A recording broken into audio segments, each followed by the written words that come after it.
Bien. Entonces, cuando ustedes accedan a la página web que le pasé en la URL, van a ver este diagrama. Base de datos de una tienda que vende bicicletas y que ustedes pueden tomar como base para muchos sistemas, sistemas de venta, sistemas de supermercados, sistemas. Básicamente es un modelo lo suficientemente interesante para estudiarlo y para utilizarlo como modelo de otros tipos de proyectos de base de datos. ¿Bien? Entonces, esta es la base que se van a bajar. Destinemos unos segundos en ver qué es lo que trae. Podemos ver que tenemos clientes, ¿bien? Tenemos empleados, tenemos sucursales, tenemos los pedidos y las líneas de pedido. Esto sería muy parecido ¿a qué? A una factura con línea de factura, ¿bien? Entonces, si alguien nos pide 3 bicicletas, va a ser una orden que va a tener 3 líneas, donde cada una de esas líneas es una bicicleta que estaríamos comprando. ¿Bien? Entonces la unión de order con order items, básicamente, ¿qué sería? Order con order item nos daría todos los datos sobre un pedido. ¿Qué pedimos? ¿Cuántas unidades? ¿Qué precio? Creo que hay alguien que todavía no muteó.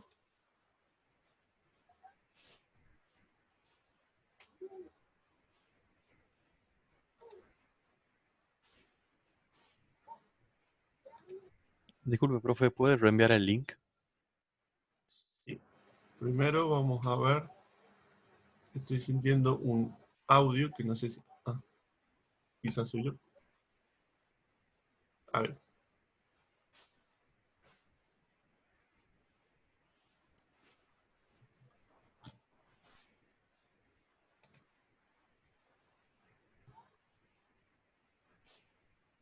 Bueno, no estaría encontrando el que tiene el micrófono abierto. Así que si tiene el micrófono abierto, no olviden mutearse. ¿Bien? Bueno, el link lo deben estar viendo acá. Igual se los paso de vuelta por el chat. ¿Ya? Entonces, tenemos clientes, Gracias. empleados, sucursales, pedidos, las líneas del pedido. ¿Bien? Esto estaría dentro del esquema de ventas. Todo esto está relacionado con la venta. Y todo esto está relacionado con la producción. ¿Bien? Porque también es una fábrica de bicicletas. No es que compra y revende bicicletas, sino que las fabrica. ¿Bien? Entonces, en la tabla relacionada con los productos, ¿qué es lo que vamos a tener? Las categorías. Bicicletas, accesorios, etc. Productos. Acá vamos a tener una línea por cada tipo de artículos que vendemos. Por cada bicicleta, por cada accesorio, etc. ¿Bien? Y acá tenemos la tabla de stock, que básicamente nos va a decir de este producto en estas tiendas cuántas unidades tenemos disponibles. Bien, o sea que si tenemos 5 infladores iguales en una sucursal, para esta sucursal y para este inflador, acá vamos a tener una fila que va a decir que hay para esta sucursal y para este inflador 5 unidades.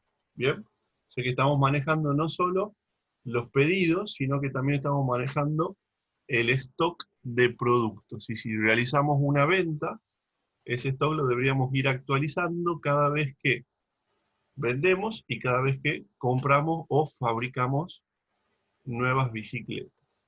¿Bien? Entonces, este es el mapita, podrían imprimirlo y tenerlo en la pared si quieren, o tenerlo siempre a mano para ubicarse con la base de datos que vamos a descargar. Al final van a encontrar el archivo de descarga, el link de descarga.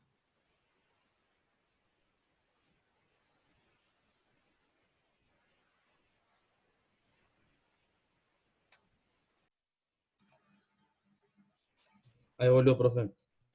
Bien, algún problemilla de conectividad. Estoy con un enlace inalámbrico, así que quizá hay viento. De todas maneras, la clase va a quedar grabada, así que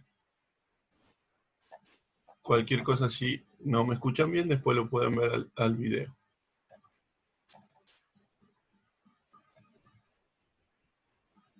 Bien.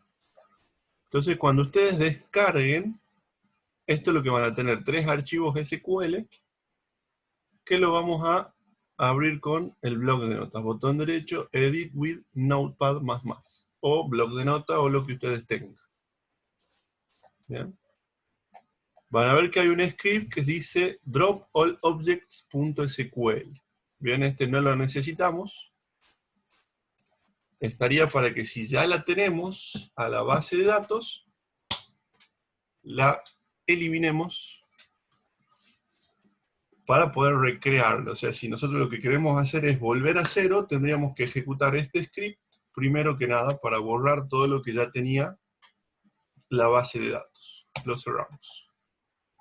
El siguiente script que tenemos acá es el que dice carga de datos. Bien, y vean que lo que tienen son inserts.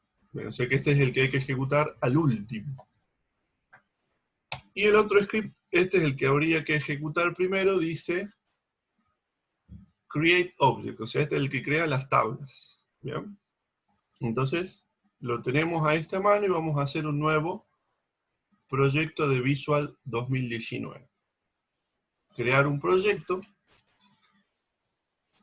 aplicación web, ASP.NET Framework, lo pueden buscar en el buscador si no lo tienen a mano, aplicación web, ASP.NET Framework, vamos a darle a siguiente,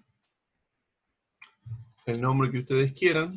Lo que vamos a ver hoy es cómo generar un proyecto MVC con Entity Framework.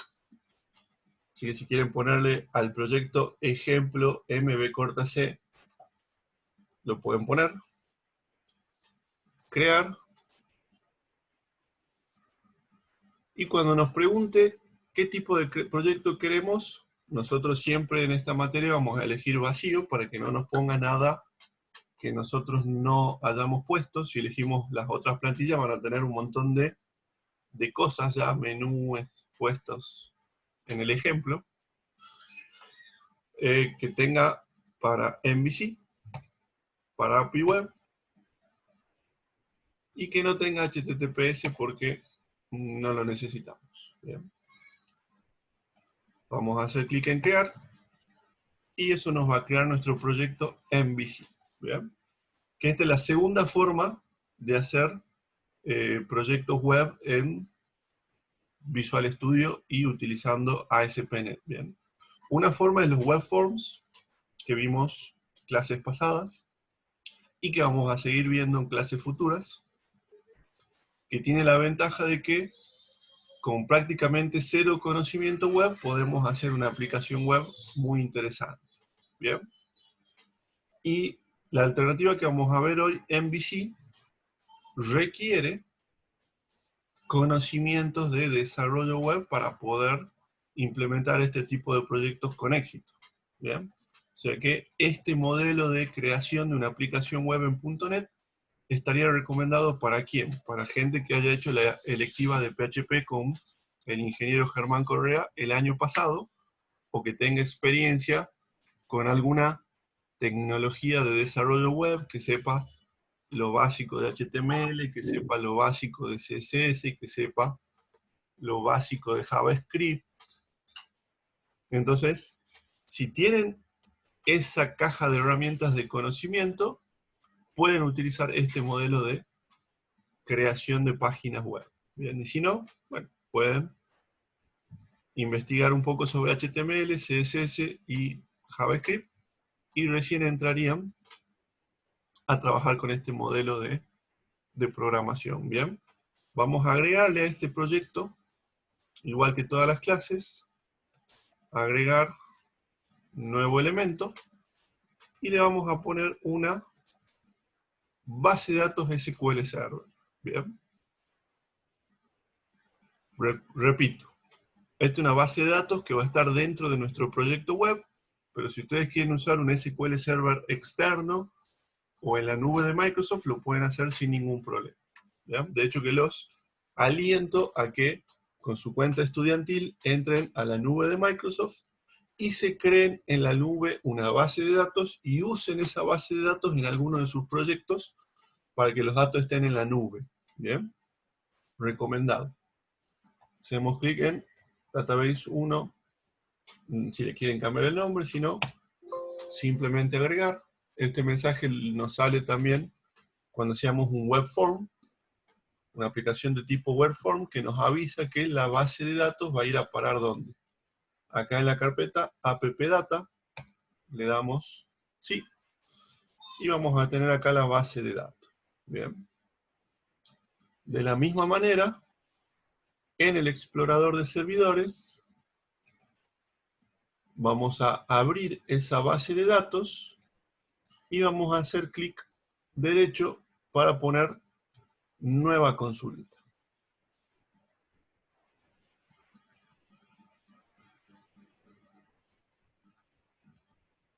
Bien, acá vamos a pegar el código de Create Objects SQL. Bien, van a marcar todo o van a hacer seleccionar todo. Botón derecho copiar. Y van a hacer botón derecho pegar. Bien. Y antes de mandar todo este script a el motor para que lo ejecute, quiero que le den una pequeña revisada. Bien. Con el diagrama al lado. Ahí van a ver la tabla de categorías, que tiene un Category ID, que es Identity, Primary Key, nombre de la categoría, Brands, en inglés es marca, importantísimo que paralelo a la programación sepan inglés, así que fundamental fortalecer el inglés para la programación. Productos, tenemos un ID, nombre, marca del producto, categoría del producto, año del modelo y precio de lista. ¿Bien? Y tenemos estas foreign keys, que para el que no tenga mucha experiencia con base de datos, lo que hace la foreign key es evitar que nosotros tengamos acá un ID de categoría que no exista o un ID de marca que no exista. ¿Bien? Yo a la hora de insertar un producto le diré, este producto es de la categoría 5, y SQL Server verá primero si existe una categoría 5 y recién va a dejar hacer el insert de este producto. Al mismo tiempo, si quiero borrar una categoría, no me va a dejar borrar la categoría si es que tengo productos de esa categoría. ¿Bien? Entonces, foreign key le dice al motor, controlame la correspondencia de esta columna de esta tabla con aquella columna de aquella otra tabla. ¿Bien? Y especialmente es interesante porque nos da información. ¿Bien? Además de mejorar la integridad de los datos, nos da información de qué se relaciona con qué. Nosotros al leer esto ya sabemos que si cruzamos esta tabla, hacemos un join con marcas, ese join va a ser por ID de marca. ¿Bien? Por lo tanto, una herramienta visual que vea este código nos va a poder dibujar el diagrama y las relaciones, y nos va a armar el modelo de base de datos con las relaciones entre las tablas sin que nosotros hagamos nada, porque va a leer de esta referencia cómo se relaciona esta tabla con aquella otra tabla. O sea que usar foreign key es interesante porque además de controlar la información de que sea correcta, va a hacer que los generadores de código tengan más información disponible para generarnos nuestro código. ¿Bien? Tenemos la tabla clientes, ventas, bueno, sucursales, empleados, órdenes. Acá un comentario que nos dice qué significa el estado de la orden, si está pendiente, procesada, rechazado, completada. Entonces, vamos a ejecutar este script y nos da un error.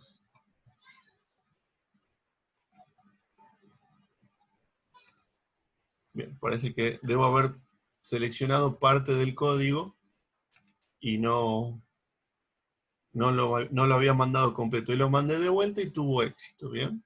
Entonces ahora vamos a refrescar acá y vamos a ver todas las tablitas. Si son observadores, se habrán dado cuenta que las tablitas están prefijadas con un esquema. Categoría está en el esquema producción y clientes está en el esquema ventas. ¿Qué son los esquemas? Los esquemas los tenemos acá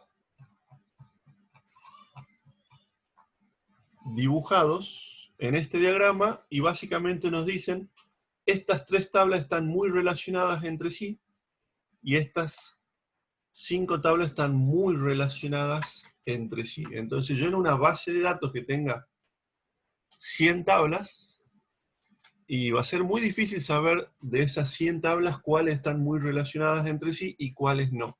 ¿Bien? Entonces el esquema es una herramienta que nos va a permitir tener todas las tablas muy relacionadas juntitas. Es como una especie de carpeta dentro de una base de datos. ¿Bien?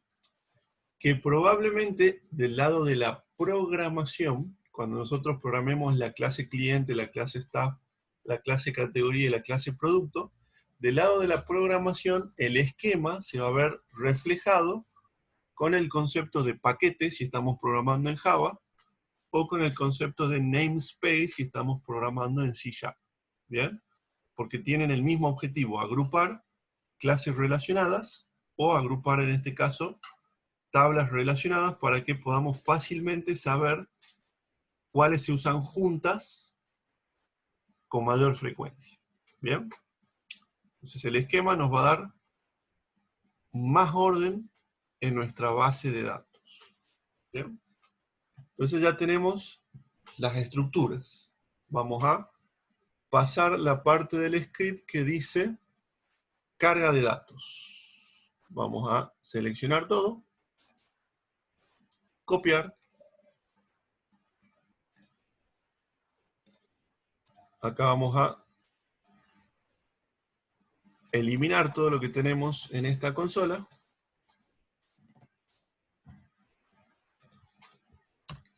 Y vamos a pegar.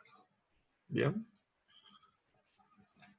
Acá viene una aclaración. La única línea que no necesitamos ejecutar es la primera. Use bike store. Use es el comando que nos ubica en una base de datos cuando tenemos varias bases de datos. O sea, si nosotros estuviéramos en un SQL Server completo que tiene 5 bases de datos, este comando nos ubicaría en la base de datos bike store.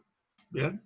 Pero acá no estamos ante un SQL completo, sino que estamos ante un archivo individual de base de datos. O sea que no existe la posibilidad de cambiarnos a otra base. Todos los comandos que vamos a ejecutar, todos se van a ejecutar en la base de datos que estamos conectados en este momento. ¿Bien? Así que simplemente comentamos esa línea y mandamos el script.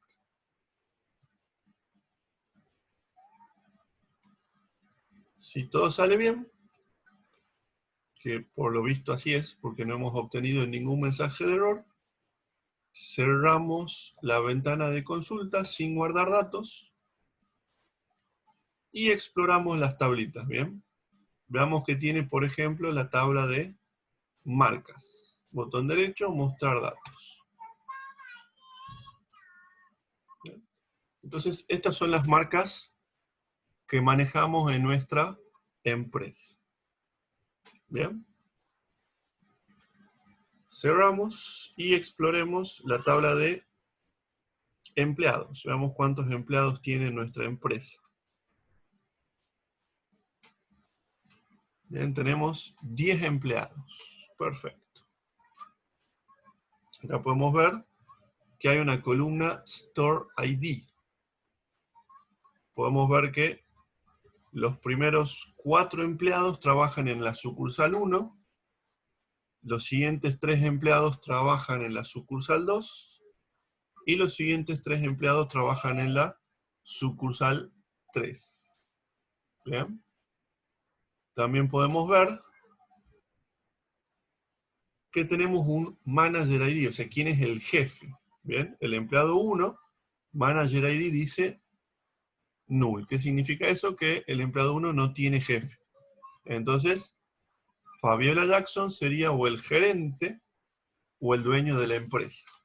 Bien, todo eso ustedes lo van a ir descubriendo a medida que vayan explorando las tablas, viendo qué valores tienen y utilizándola en el proyecto. Bien, van a ver que, por ejemplo, Mireya depende de Fabiola, o sea, porque su jefe es el número 1. Y Jenna y Virgie tienen como jefe al empleado 2. O sea que si tuviéramos que dibujar un árbol, Jackson estaría arriba, debajo de Jackson estaría Mireya, y debajo de Mireya estaría Jenna y Virgie. Bien, ellas dos dependen de Mireya y Mireya de Fabiola. ¿Bien? Entonces, ¿cuál es la idea? Que ustedes vayan explorando las distintas tablas y conociendo lo que tienen. ¿Bien? Si tuviéramos que hacer un caso de uso principal de este sistema, el caso de uso principal sería la venta. La venta es lo más importante del sistema. La operación más importante que vamos a hacer es la venta. ¿Bien? Así que, sí voy a abrir acá la tabla de orders, mostrar datos, y vamos a ver que en la historia de la empresa tuvimos exactamente 1000 pedidos diferentes. ¿Bien? Y para cada pedido, ¿qué información tenemos? Para cada pedido tenemos el cliente que lo realizó, el estado de la orden, estado 4, ¿qué era estado 4? Estado 4 es completa, o sea, esta ya fue entregada, o sea, ya fue realizada esta venta. Bien, todo lo que tienen estado 4 son ventas ya realizadas. Y por ahí hay alguna que tiene estado 3, que estado 3 es rechazada, no tenía fondos en la cuenta, por ejemplo. ¿Bien? Tenemos la fecha de la orden, la fecha en la cual tenemos que enviar el producto, la fecha en la cual el producto fue enviado realmente, y cuál fue la tienda en la cual se realizó el pedido, y cuál es el empleado que tomó el pedido. ¿Bien? Entonces acá Mireya tomó este pedido en la tienda 1, el día 1 del 1 del 2016, y el 3 del 1 realizó el envío del pedido. ¿Bien? Entonces, para cada una de estas líneas, en la tabla Order Items, vamos a tener qué es lo que realmente se pidió, porque acá en esta tabla no dice qué es lo que se pidió. ¿Bien? Esta tabla dice que hay un pedido y nada más. ¿Bien? Si nosotros exploramos la tabla Order Items, vamos a ver que el pedido 1 tenía todo esto. ¿Bien? ¿Qué se pidió? Y se pidió 20 unidades, perdón, una unidad del producto 20. Si queremos saber qué es el producto 20, nos vamos a la tabla de productos. Se pidieron 2 unidades del producto 8, 2 unidades del producto 10, 2 unidades del producto 16 y 1 unidad del producto 4. ¿Bien? El precio de lista era $600, pero le hicimos un descuento. ¿Bien? Quiero creer que ese descuento está en porcentaje porque no tendría mucho sentido decir que de $600 le hicimos 20 centavos de descuento. Y al mismo tiempo vean que ninguno tiene un descuento superior a 99. Entonces, ¿eso qué nos dice? Que descuento es un porcentaje. ¿Bien? Entonces acá le hicimos un descuento del 20%, o sea, más de $100 de descuento en ese producto. ¿Bien? Bueno, entonces con eso ya tendríamos la base de datos que vamos a utilizar para el ejemplo de MVC. ¿Bien? Lo importante es que ustedes sean conscientes que en la base de datos como que es el corazón o el core o el centro de nuestro sistema. Si la base de datos está mal, nuestro sistema va a estar mal. Si la base de datos está bien diseñada, nuestro sistema va a salir bien. ¿Bien? Y si cometemos un error en la base de datos, va a impactar muy negativamente en el sistema. O sea que hay que prestarle atención a la base de datos. ¿Bien? Lo segundo, que en una base de datos no solo hay tablas, puede haber vistas, puede haber procedimientos almacenados, funciones, puede haber triggers, ¿bien? Índices. Observen todos esos elementos que normalmente cuando yo en clase les hago la pregunta si lo manejan, la respuesta es que la mayoría de esos elementos no los manejan, ¿bien? O nunca lo usaron, o ni siquiera lo llegaron a escuchar, pero son muy importantes porque si los usan pueden ahorrarse mucho trabajo o que el sistema ande mucho más rápido que si tratan de resolver el problema del lado de C#. ¿Bien?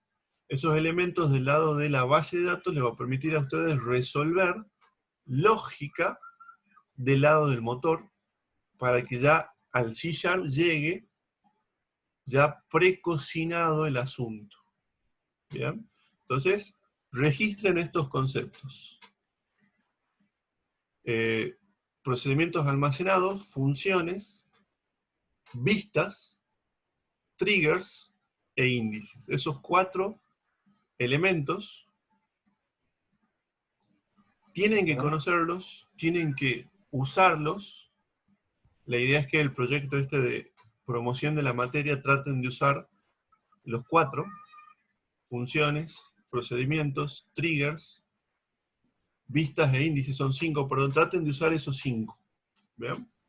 Si logran usar esos 5, más alta va a ser la nota. Si usan solo tablas peladas, y pueden promocionar si del lado de C# se esmeran un poco más, pero la idea es que traten de usar la mayor cantidad de elementos posibles.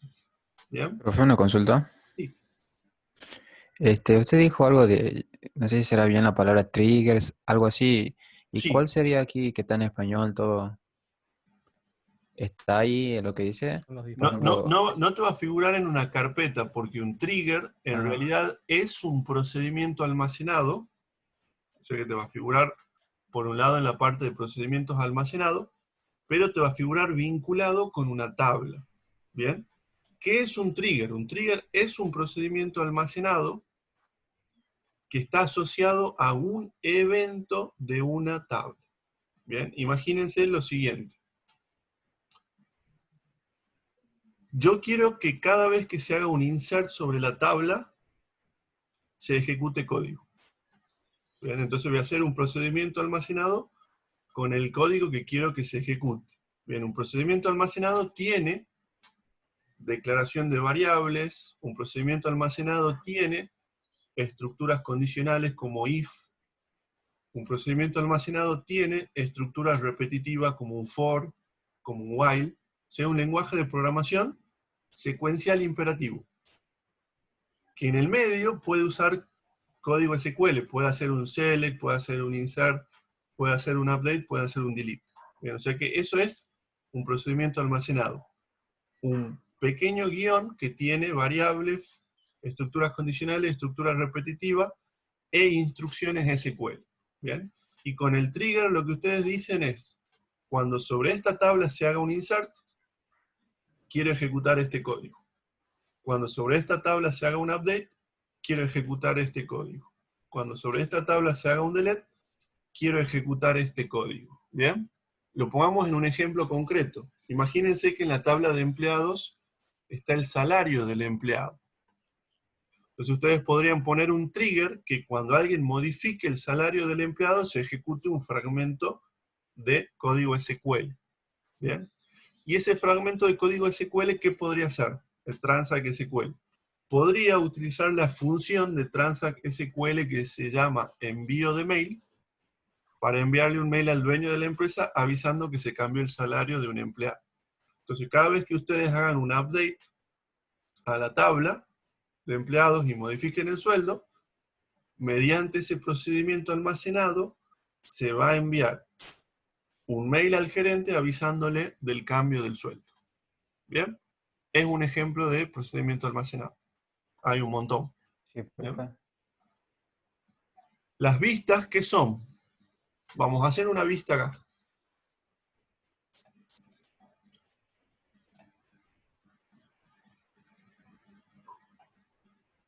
Bien.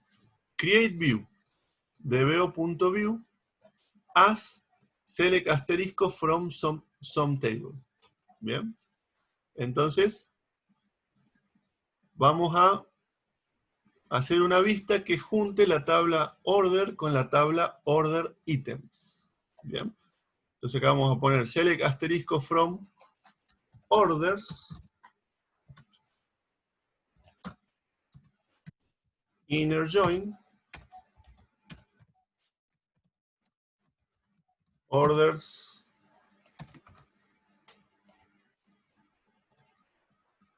order-items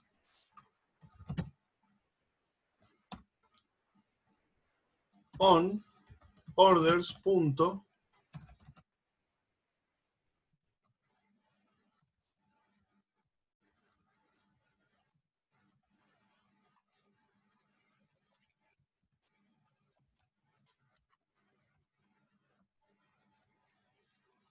Vamos a explorar la tabla de órdenes que columna tenía. Order ID sea igual a order items.order ID. ¿Bien? Entonces veamos si order item tiene order ID y orders tiene order ID. ¿Bien?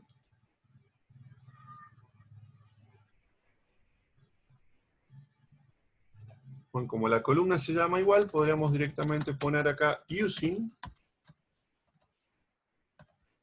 order ID.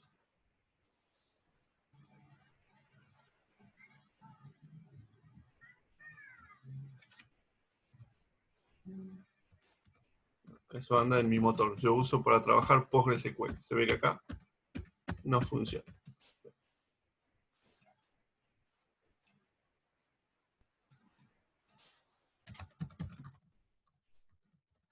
¿Qué es lo que quería hacer, profe?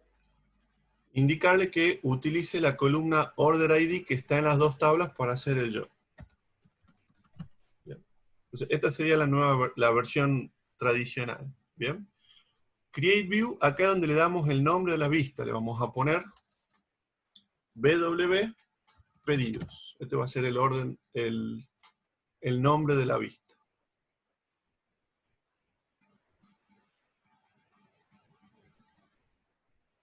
Vamos a mandar a actualizar.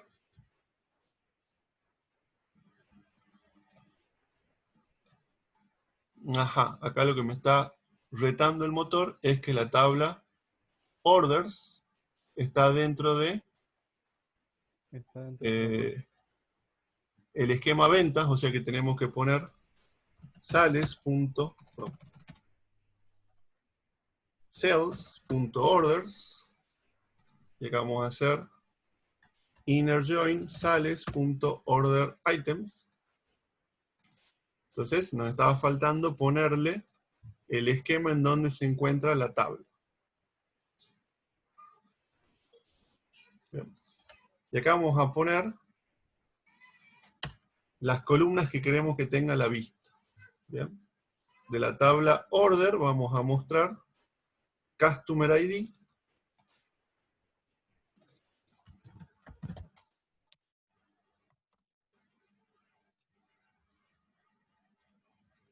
order status,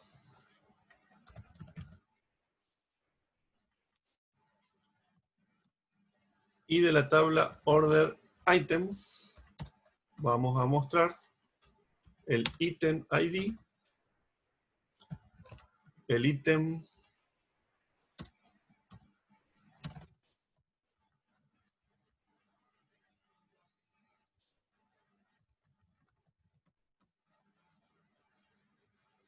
y el precio de lista y lo vamos a dejar así. Ustedes después le pueden agregar más columnas si quieren. ¿Bien? Bueno, ahí ya tenemos el comando listo. Observen. La sintaxis, ¿cuál es? Crear vista, nombre del esquema, punto, nombre de la vista, as, y cualquier select que ustedes quieran. ¿Bien?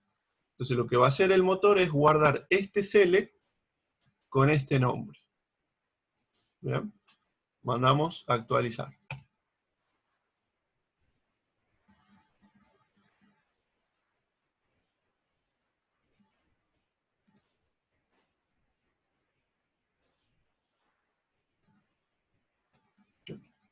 Mientras prepara el Visual Studio la actualización, les cuento. Ahí está, actualizar base de datos. ¿Cuál es la ventaja para nosotros? Si en nuestro sistema no tenemos todo este select, sino que simplemente tenemos select asterisco from el nombre de la vista, si yo quiero cambiar la consulta de mi sistema, lo puedo cambiar en el motor cambiando el select de la vista. ¿Bien? Si en el motor a la vista le agrego una columna más, en el sistema se va a mostrar esa columna adicional sin que tenga que modificar el programa en C#, por ejemplo. ¿Bien? Y esa vista va a poder ser reutilizada por varios sistemas. Entonces empezamos a mover, con las vistas empezamos a mover un poco de la lógica del sistema, le estamos moviendo desde C# a SQL Server. ¿Bien? Que haya lógica en SQL Server está bueno porque esa lógica va a poder ser utilizada desde todos los programas que tengan la empresa que usen esa base. Si tengo una parte en PHP, una parte en VisualFox, una parte en C#, y la lógica está en los programas, es muy difícil reutilizarla, pero si esa lógica la muevo al motor, desde cualquier plataforma de programación que acceda al motor va a poder utilizar esa lógica, ese procedimiento, esa vista, esa función. Por eso es que es muy bueno trasladar al motor parte de la lógica del sistema. ¿Bien? Ya lo tenemos ejecutado, podemos ver acá, al expandir vistas, que está nuestra vista pedido, que tiene esas 4 columnas que las obtiene al mezclar la tabla de orden con la tabla de order items. Obviamente, ¿qué no tendríamos que hacer nosotros? Completar esta vista con más tablas, que haga el join con cliente, con empleado, con producto, con todo, para que yo cuando haga select a esta vista vea todo el detalle del pedido, absolutamente todo lo que necesito para imprimir el remito, por ejemplo. Bien. Entonces, ¿cómo se usa esta vista? Desde mi sistema yo voy a hacer select asterisco from wp pedidos. Y al momento de ejecutar este comando, que eso lo tenemos que ejecutar en una ventana de consulta, desde la ventana de consulta mando ese comando, y tengo la información que provino de 2 tablas. ¿Bien? Entonces, tarea para ustedes hacer lo mismo, pero cruzando todas las tablas.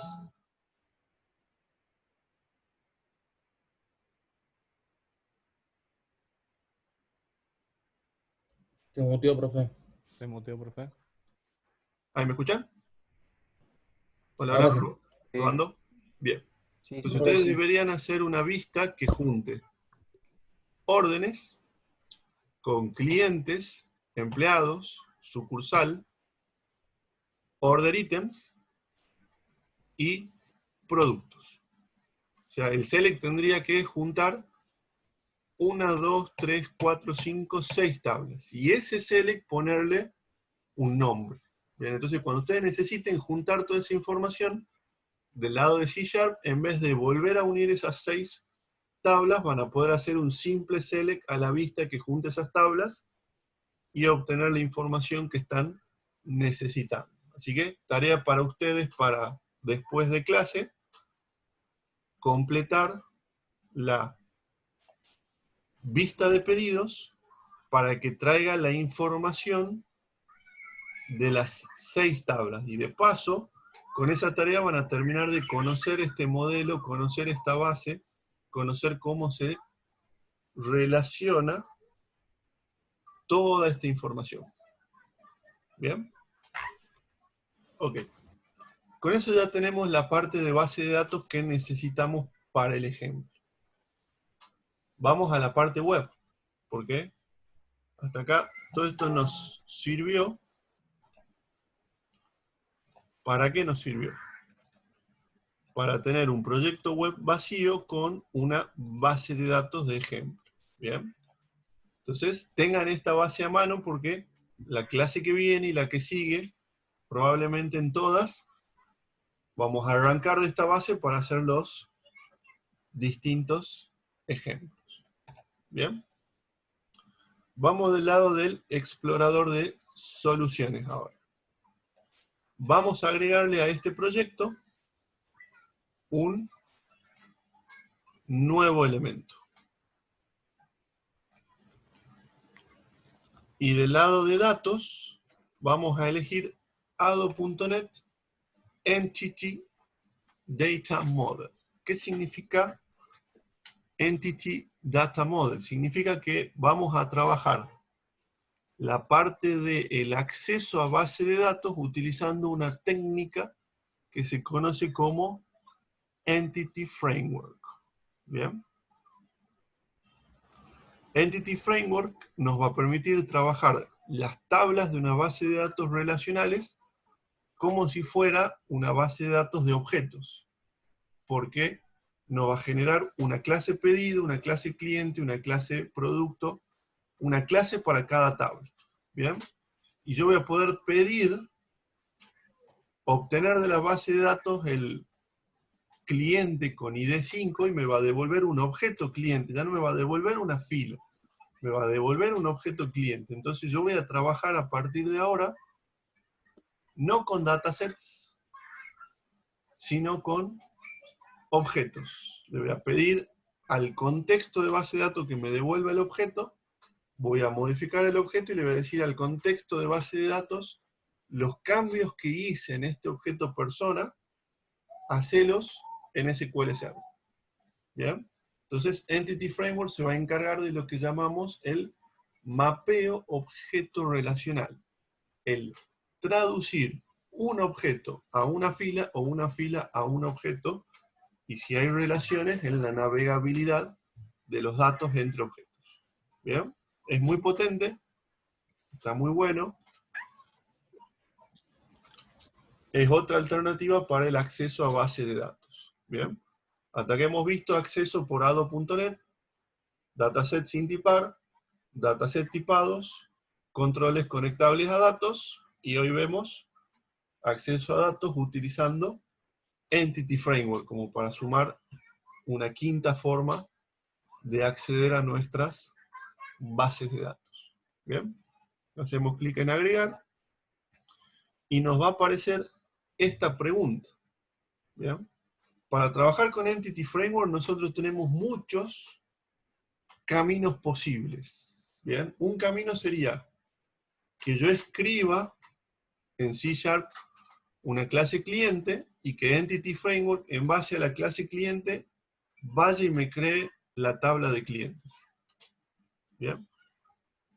Ese modelo de programación se llama Code First. ¿Bien? Y acá lo tenemos, el cuarto elemento dice Code First. Primero el código. Hago el código, hago la clase, y de la clase se crea la tabla. ¿Bien? Nosotros estamos acá trabajando al revés. ¿Qué hemos hecho primero? La tabla. Entonces, nosotros vamos a trabajar con Database First, porque nosotros hacemos la tabla y queremos que desde la tabla se genere el código de la clase. Yo hago la tabla de cliente y se me va a generar la clase cliente. ¿Bien? Hay otro modelo que es Model vacío.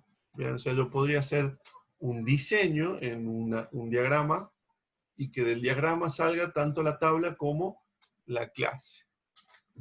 Nosotros, el modelo que estamos utilizando en este asistente va a ser el primero. Desde la base de datos voy a obtener el diseño y el código. Entonces vamos a elegir el primero. Nos va a preguntar de qué conexión traemos los datos. Tenemos una sola. ¿Qué versión de Entity Framework vamos a usar? La lógica sería, siempre usemos la última, a menos que tengamos algún problema. Y acá vamos a elegir las tablas que vamos a traer. Del esquema producción traemos marcas, categorías, productos y stock. De la tabla ventas traemos cliente, order items, order, staff y stores. Y nos podríamos traer también la vista si quisiéramos. ¿Bien? O las funciones y los procedimientos almacenados. ¿Bien? Poner los nombres en singular o en plural. Acá observen que las tablas están en plural. Dice clientes, marcas, categorías, productos.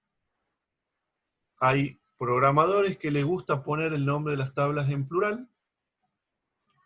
Y hay programadores que les gusta poner el nombre de las tablas en singular. Bien, ustedes verán qué tipo de programadores son. Yo lo voy a dejar así como está. Voy a hacer clic en finalizar. ¿Qué va a hacer Visual Studio? Me va a depositar acá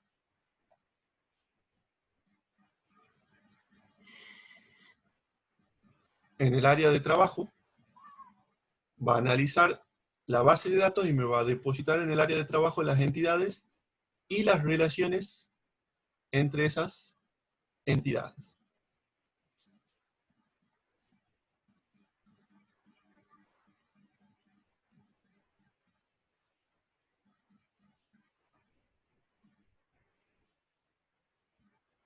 Puede demorar un poco por la cantidad de tablas que hay. Pero bueno, básicamente Entity Framework, ¿qué sería de nuestro MVC?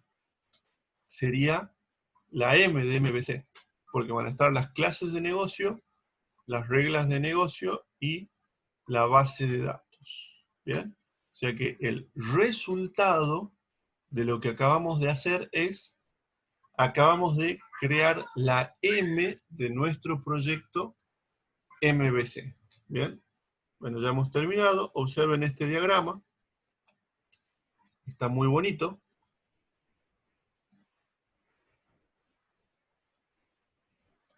Que probablemente le llame la atención. Que Visual Studio sepa cómo se relaciona la tabla de pedidos con la tabla de ítems de pedido o líneas de pedido, y que sabe que un pedido tiene 0 más líneas de pedido. ¿Cómo hizo esta relación? Y bueno, porque la tabla pedidos y líneas de pedido están relacionados por una clave foránea. Líneas de pedido decía references, orders, order ID. Entonces ahí es donde sacó esta relación. Que la columna esta se corresponde con esta columna de aquella tabla. Bien, entonces, gracias a que nuestro código SQL tiene las claves foráneas explícitas, el motor es capaz de crear todas estas relaciones. Por eso les comentaba que tener las claves foráneas nos beneficia no solo porque va a hacer que los datos estén coherentes, sino que también porque va a brindar información a las herramientas de generación de código para indicar cómo se tienen que combinar las tablas para obtener los resultados. Entonces, observen que el objeto order, cuando nosotros tengamos un objeto order, va a tener una propiedad order items, a través de la cual vamos a poder acceder a los ítems de esa orden. ¿Bien? Entonces, cuando yo tengo un objeto orden, va a tener un array list, por así decirlo, de ítems de orden. Yo voy a poder ir de la orden a recorrer los ítems de esa orden en C# como si el programa hubiera sido siempre objetos. ¿Bien? Entonces yo voy a poder navegar desde un objeto orden a un objeto order item, y del objeto order item voy a poder navegar al objeto producto, para saber el nombre del producto.